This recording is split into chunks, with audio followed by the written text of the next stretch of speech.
as people are trying to protect their own position, their own integrity against accusations of racism or against online abuse. I don't condone racism. I'm not a racist. I want to ensure that local communities are helped, and I want to ensure that we play our role within Europe. But I have to put on record that the government, in its efforts since the beginning, going back 2 years now, have failed miserably in convincing the public that they had a handle on all of this. They caused consternation in local communities, in the planning services.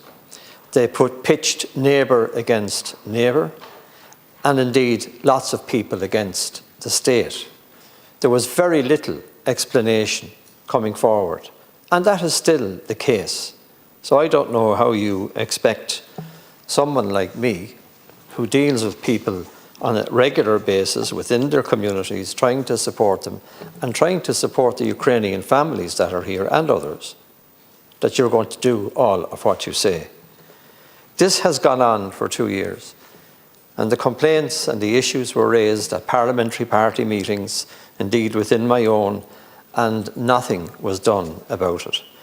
So in the context of this debate, I want to highlight the fact that now some communities are engaged with Bor Pleanála to find a solution to the problem.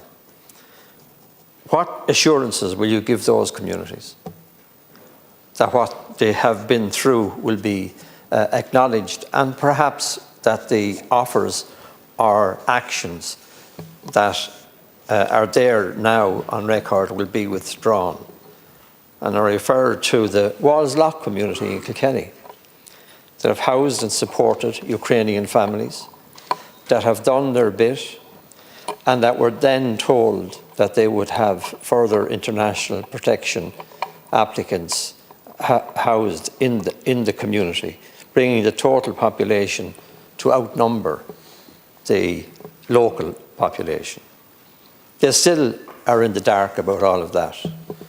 What assurances will you give those in Magdalen Street and Dublin Road, Kilkenny, who have been told of international protection applicants being housed? No plans. The council don't even know about it. In fact, the building that is being proposed was not accepted as a housing proposition by Kilkenny County Council. So you need to clarify all of this, and you need to clarify it now. Furthermore, if you look at all of the debate around this, it started in 1999. There's nothing new about this. But this House was not kept informed. The public was not kept informed. And that is why there is such anger out there that the government would attempt, almost in secret, to allow the bureaucrats of Europe bring forward proposals without the appropriate consultation. And I think that that is what raises the questions around sovereignty and around issues to do with racism. Because the Irish people, knowing full well, as what Deputy Boyd Barrett said, went away and worked and built New York and London and many other capital cities, sending money home to benefit the family members that were left behind with very little. My family was one of those. And we respected the fact that employment was got in all of those countries, and they gave people then at home a reasonable living. Do you compare that to a man that came here with his family 24 years ago? So his family have now got their naturalisation, but he hasn't. He hasn't. Because a police report somewhere in the world said that he had questions to answer. So he wrote to you, Minister, he wrote to the Commissioner, and he said, I'll give myself up. I'll go to the country that has raised a question. I'll allow myself to be interrogated by the Gardaí here in Ireland. And no, that didn't happen. That wasn't accommodated. So the man lives now with a cloud over him and his family, and nothing is being done by the Department of Justice to resolve that issue. I could say the same about people that are here living in Ireland that want to make a contribution to the state. They can't change their status. The applications under the EU treaty are a nightmare. A nightmare. And again, I'm saying this in the context of what you're telling us about this pact and what it will do. I think that you need to give greater clarification to what's going on. You need to inform the public. You need to address those issues, like, for example, that man that I've told you about.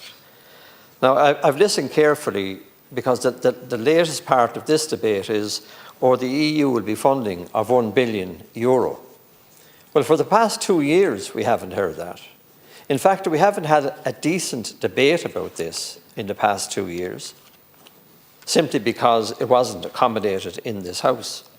And yet we were told at committee level in the discussion about this pact that 80% of individuals were coming across the border, fleeing from the UK because of the Rwanda policy. And yet we did nothing about it. There was an incompetence, and still is an incompetence in the state to deal with these matters. And I agree with Deputy Boyd Barrett. There's queues everywhere for everything. And the failure within the state, and it came across during the canvass for Europe and local government, is the failure to spend the money wisely and to deliver the services to the public. And in all of the debate here, I have heard little praise for the communities that have reached out and helped Ukrainian families. Very, very little. I've heard little commentary about the promises that were made, not promises, but that the expectation created for business people in doing our properties, now left to carry a burden of debt, encouraged by your department. So there's a lot of issues that have emerged here. And I'm delighted that we can have a debate without any rancour. But I would expect on behalf of the people that I represent that you would clarify what is to happen in all of the cases that are outstanding in terms of applications to your department, whether it's Ukrainians or international protection applicants. That is the least that people deserve. Common courtesy and decency goes a long way. And please give full information and full transparency to the Irish people as we debate this matter.